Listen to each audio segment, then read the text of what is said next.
By now, it is pretty much agreed that the transit system, apart from the small matter of safely moving nearly 6 million people 365 days a year, is a multistory mess. Ignoring what lies beneath the daily success is reckless, but endless moaning would be just as bad. That's why it was stirring to hear this week that people at the Metropolitan Transportation Authority are pushing an idea that long ago was ripe and ready, harvesting slivers from the city's tremendous real estate wealth to help pay for the transit system that created it.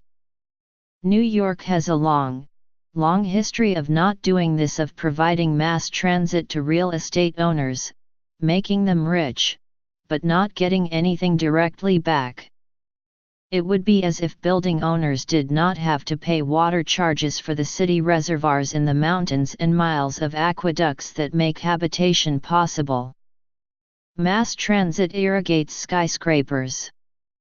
It makes density possible. Yet nearly every expansion of transit since 1940 has been paid for by the riders and the general public. That means close to half the debt service carried by the public is an outright gift to real estate owners along new routes.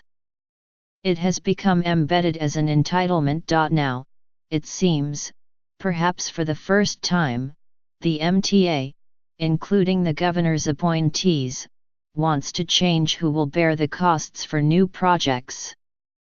At a meeting Wednesday where the board approved construction of 10 miles of new track on Long Island, a board member, Carl Weisbrod, argued that some of the cost should be paid by the real estate development the new service will make possible.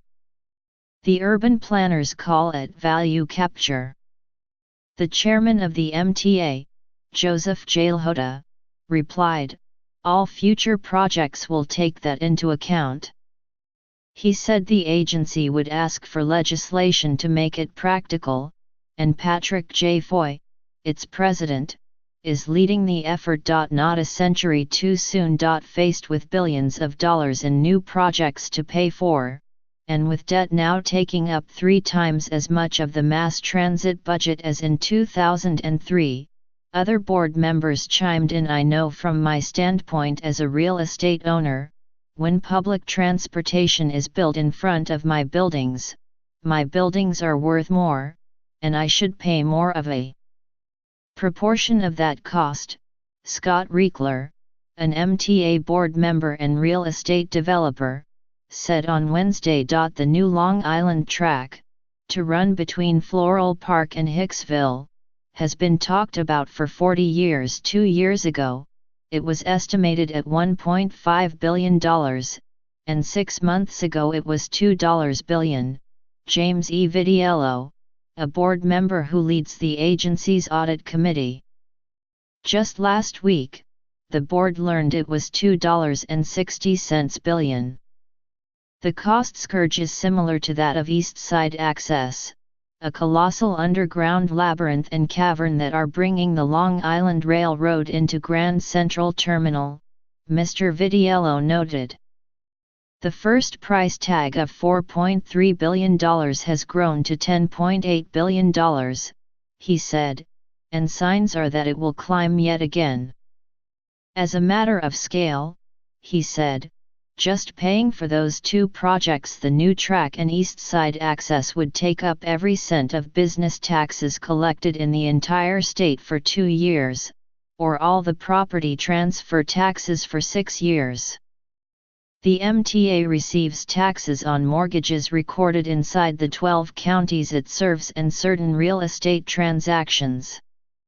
We need to find a way to stop absorbing the cost of creating economic value while being left out of the upside, Mr. Vitiello said. The debt sucks oxygen from the same budget that pays for maintenance and service, and has driven the current crisis. Another project on the drawing board is the next phase of the 2nd Avenue subway on the Upper East Side of Manhattan.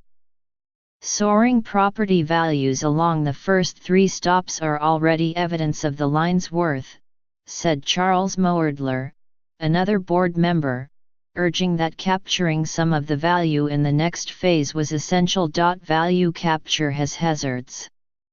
Linking the transit system's upkeep entirely to real estate development could harden inequities that have developed over the last 3 decades, with short commutes now an expensive privilege. More than 750,000 people in the city ride an hour or more every day to get to work.